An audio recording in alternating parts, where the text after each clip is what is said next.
So running is a complex activity. It involves muscles and bones and tendons, and they all got to work properly or we're going to be in pain or have a really bad run. But one of the most important parts in that running system are our feet. If we don't take care of our feet and watch them and baby them a little bit, we're not going to have a very good running experience.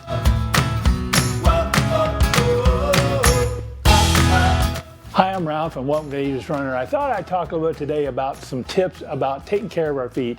It's one of the most important aspects. It's kind of where the rubber meets the road. You might say the shoes are where the rubber meets the road, but it's really our feet. Our feet guide our activity. They impact pain, discomfort, pace, stride, gait. All those things are related to our feet, and how good a shape they are depends on how good of a run we're going to have. So let's talk about a few tips in taking care of our feet. What would be one of the worst things you do on your car, and that is put on the wrong tires, put on the wrong tire size or the type of tire for your car. So as anything goes with our feet, we want to make sure we have the right shoes that fit us well. So make sure your shoes are a good size. My first suggestion would be, if you haven't, go to a running store where they sell running shoes. They'll have experts there to help you find a shoe that fits you well. If you don't have a running store, then you're kind of like off on your own doing a little research. One recommendation is buy at least a half or one size larger than your street shoes. For example, my street shoes, if I were to wear a pair of dress shoes and when I went to work, they're typically size 10. My running shoes are a size 11. I buy a size bigger. And why is that? That's to give your toes plenty of room. You don't want your toes hitting the front of your shoe or hitting the top of your shoe. You need plenty of toe room. You want to avoid getting that black toenail you often associate with runners, because not only are they ugly, but you know how long they take to grow out? They take a year to grow out. So make sure your shoes have plenty of toe box room, make sure they feel comfortable in the heel, and try on several pairs of shoes, run around in them a little bit and see what works best for you, but get that proper sizing of shoe. That's the most important thing you can do. And of course, you need to replace those shoes as they get worn out. Now, typically you'll see a recommendation of 300 to 500 miles. So if you have a running app, use the shoe tracker on it. Many of them have a shoe tracker where you can record the miles or keep track of it manually. Let you know when you're starting to get up there, starting looking at your shoes. I usually don't get 300 because I supinate and have high arches. I typically tend to wear the outside back of my heel, and they'll wear really fast and really quick because of the way my gait, the way my foot strike is. So I usually don't get 300 miles, but you do want to replace them because as they wear, they'll affect your gait, they'll affect your running form. So one of the important things you want to do is keep your feet dry. When you're running, of course, when you're not running, but you want to keep them dry. That minimizes the risk of fungus and blisters and all those kinds of things. So you want to make sure you have moisture wicking socks. And most of the running socks today, which use artificial fibers like nylon, polyester. Usually there's some blend of those two, maybe throwing in a stretchy material like spandex or elastane, something like that. Those are all moisture wicking. You can also get a natural fiber like wool blend socks from Smart Wool, Icebreaker. I tend to use those.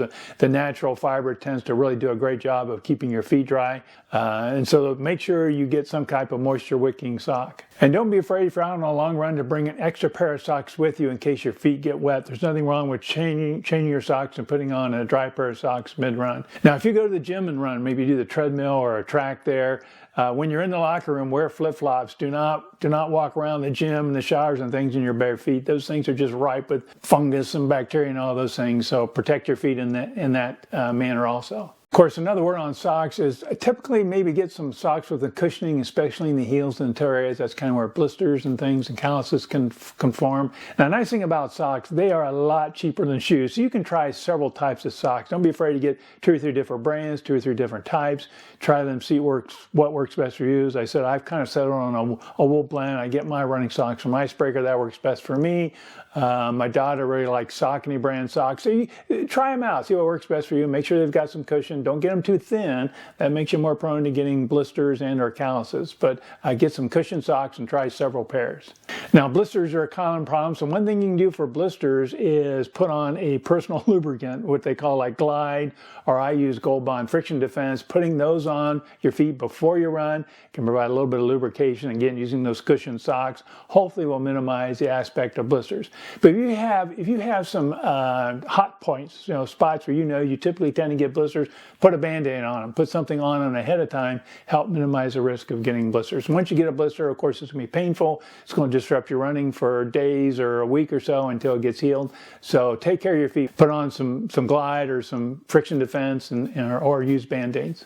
Now, I talked about those black toenails earlier. One thing to help reduce that is to trim your toenails. Don't let them get too long, because then they're more prone to hit the top of your shoe or the front of your shoe, and you avoid getting that nasty black looking toenail. So keep your toenails trimmed. The other thing you can do after your run, after your shower, and get all cleaned up, is moisturize your feet. Put a moisturizing cream on them. Again, that helps prevent dryness and cracking of your feet, which can also be very painful. And if your feet tend to swell, like in the summertime running, get hot and they tend to swell a little bit, ice them. Get a bucket of water, put some ice in them, and soak your feet in it, just to help reduce some of that inflammation and swelling in your feet. And one other thing is, think about exercising your feet. And one of the best things you can do, and I did this when I was treating my plantar fasciitis, is what I call the towel grab. Is just take a towel, put it on the floor, stand it in your bare feet, and take your toes and kind of scrunch the towel towards you. Keep going back and forth, trying to scrunch that towel up under your feet. That's a really good foot strengthening exercise. You will feel the muscles on the bottom of your feet. If you do that real long, they'll start to ache after a while. So that's really good at strengthening the muscles in your feet. Also, just doing toe raises, just going up and down, raising your heels up and down with your toes, is also another great toe building exercise. So one last suggestion: you develop a problem with your foot, a pain or a callus or a corn or bunion or something, do not be afraid to seek professional help. I developed plantar fasciitis a few years ago. Of course, did what a lot of us do. We researched YouTube, Google everything, and try all those things, and nothing would help. In fact, I think I might have made matters worse. Finally went and saw a podiatrist. I sought professional help, and boy, that was a godsend. She gave me the right stretching exercises to help, and also prescribed custom orthotics that I found I have really high arches. So seek that professional help. Don't always try and solve these problems too long by yourself. Obviously, we're all going to try a little self-remedy first, but don't be afraid to go seek professional help, because you got to get those feet in good shape if you want to keep running. So thanks again for watching. Please take care of your feet. Be mindful of them. Don't forget about them. They're important.